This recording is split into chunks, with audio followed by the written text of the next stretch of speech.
Enoch was alone, resting upon a couch in sleep. Suddenly, two great and radiant beings appeared, their faces shining like the sun. Awaken, They faithful called his servant. name and told him not to fear, for they had been sent by God to take him veil into was heaven fallen that soon. very day.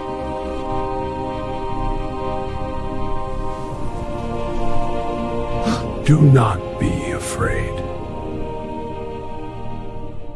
Listen to me, my children.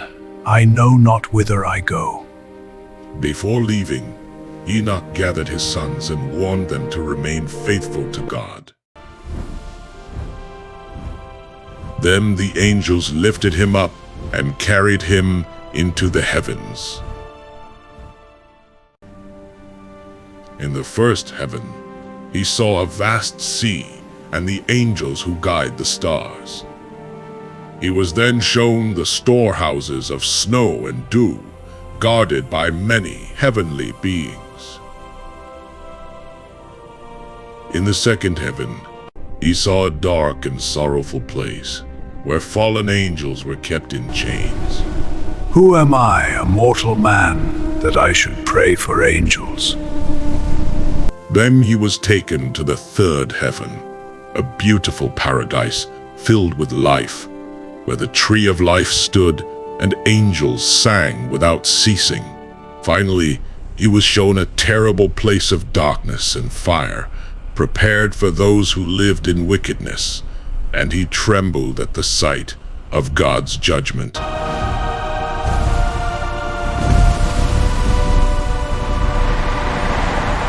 Behold the eternal abyss, where the damned writhe in endless fire.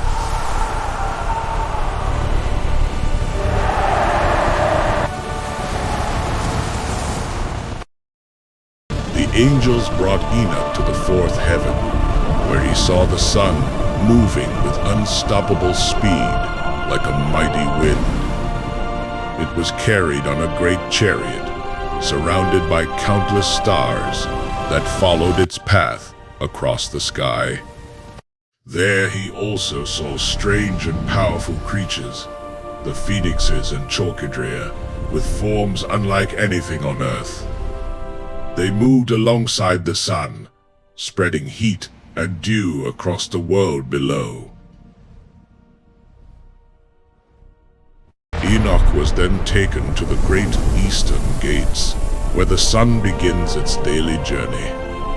From there, it rises to give light to the earth, and in the west, its brightness is taken away and kept by angels while it travels in darkness beneath the earth. He was also shown the path of the moon, which moves through its own gates and follows a precise cycle that governs time and seasons.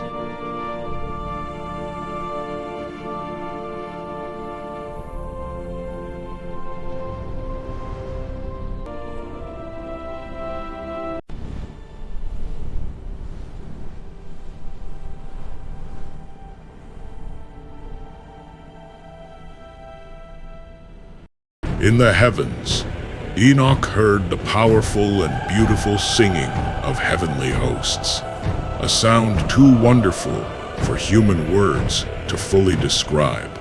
But when he reached the fifth heaven, everything changed. The beauty gave way to silence, and there he saw the Grigori, giant beings standing in sorrow, mourning their fallen state. Enoch spoke to them, urging them to return to God. Why not just ask God to forgive you instead of just standing here like a statue regretting? Then suddenly, the sound of trumpets filled the heavens, and the Grigori lifted their voices in a sorrowful and moving song.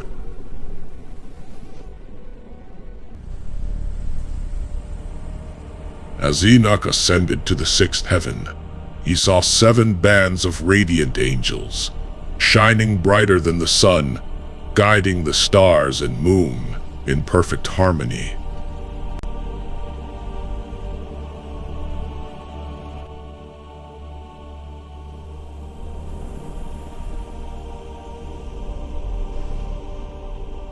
In the seventh heaven, he beheld a terrifying light, fiery archangels, and many-eyed beings surrounding the Lord on a high, majestic throne. Have courage, Enoch. Do not fear.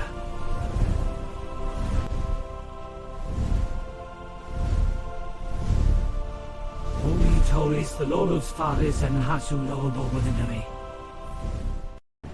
Overcome with fear, he watched from afar. Left alone, Enoch fell in terror.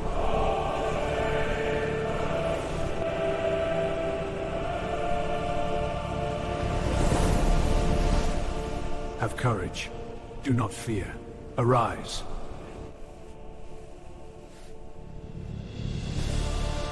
Until the Archangel Gabriel lifted him like a leaf, carrying him beyond the 8th and 9th heavens, the realms of the Zodiac, into the presence of the Creator. In the 10th heaven, Enoch saw the Lord's face, blazing like glowing iron. Behold the throne and the presence of the Lord. I cannot bear it.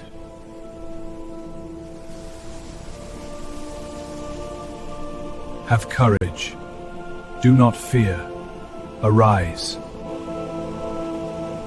At God's command, the Archangel Michael removed his earthly garments and anointed him, transforming him into a being of light.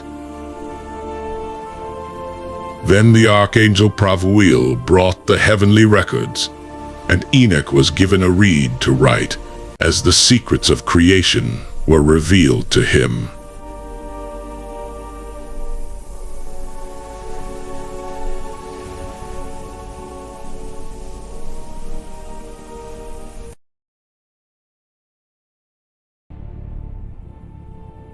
Sit down at my left with Gabriel.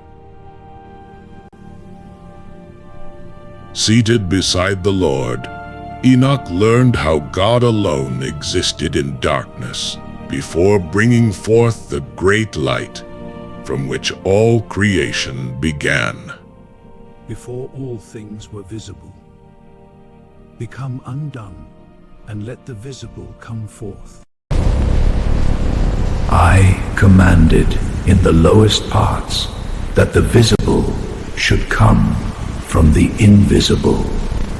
Deep silence of the beginning, Become God summoned a Doyle, a being of immense light, and let the from the visible invisible depths. come forth. At the divine command, a Doyle burst open, revealing a great age of brilliance that became the foundation for all the highest. A second time, the Lord called into the darkness for Arcus, a heavy and deep red being, to emerge from the invisible. When Arcus opened, he released a shadow-filled beige that descended to become the firm foundation for all the lower things of the universe.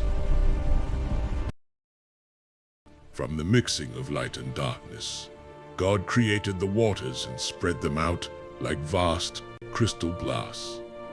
He established 7 circles within the deep and set the stars upon their roads, separating the day from the night to mark the very first morning of time. On the second day, the Lord struck the great rocks with his eye, creating the wonderful nature of lightning, a fire that lives in water. From this fiery essence, he fashioned 10 troops of angels. But one among them, Satan, grew proud and was cast down from the heights into the air.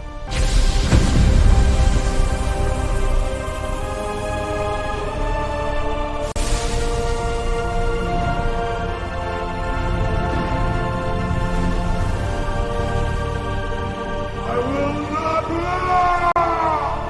I will rise above law!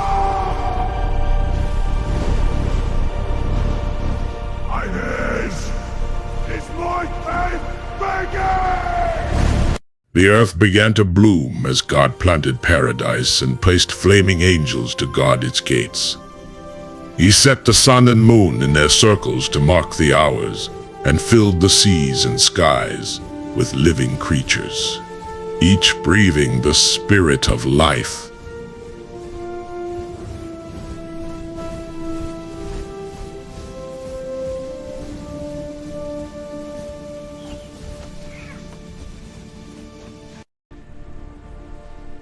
I set the lights in their course. On the sixth day, God used his wisdom to craft man from 7 substances: his flesh from earth, his eyes from the sun, and his soul from the divine breath. He named him Adam, a ruler for the earth, and placed him between the paths of light and darkness. Life, each breathing my spirit. I filled the earth with living creatures.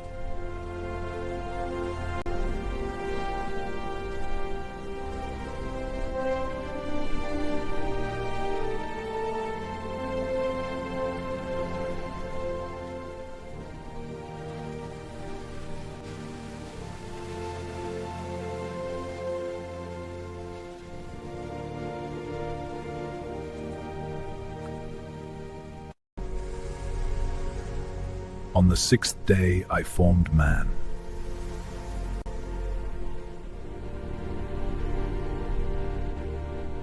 His flesh from the earth, his eyes from the sun, and his soul from my breath.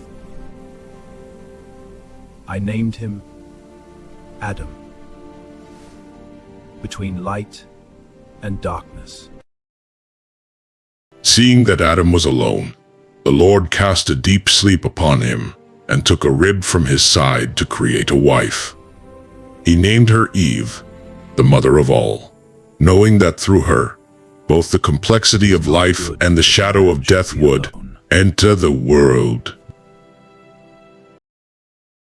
In the golden age of the beginning, God placed Adam in the Garden of Eden, opening the very fabric of heaven so he could witness the angels in their victory. Adam stood in the gloomless light, watching the celestial hosts sing songs of triumph that echoed through the trees of paradise. But from the lower places, the fallen spirit Satanael watched with a bitter intelligence, plotting to destroy the new world he could no longer possess. Disguising his nature, he crept into the garden to seduce Eve, seeking to turn God's most beloved creation against the light. Have you been told not to eat? We may eat of the trees, but not this one.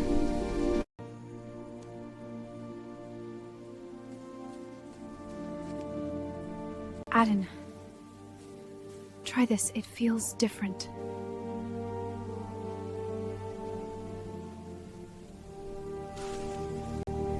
What have we done? This is where we came from.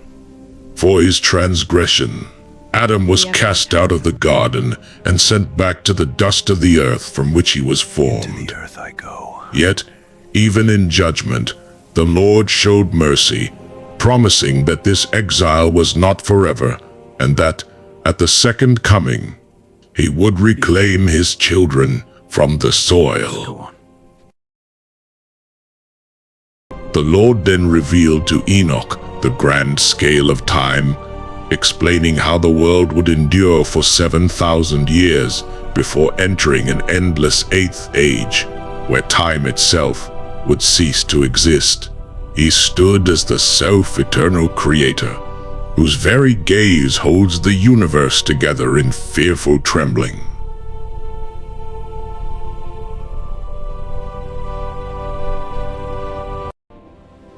I will make known all the marvels.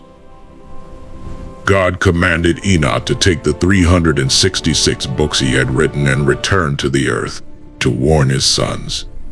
He was to pass these secrets from generation to generation, so that all nations would know the one true Creator who rules over every force in heaven and earth. Father, where have they gone? They have returned to where they came from. What has been given is not for me alone.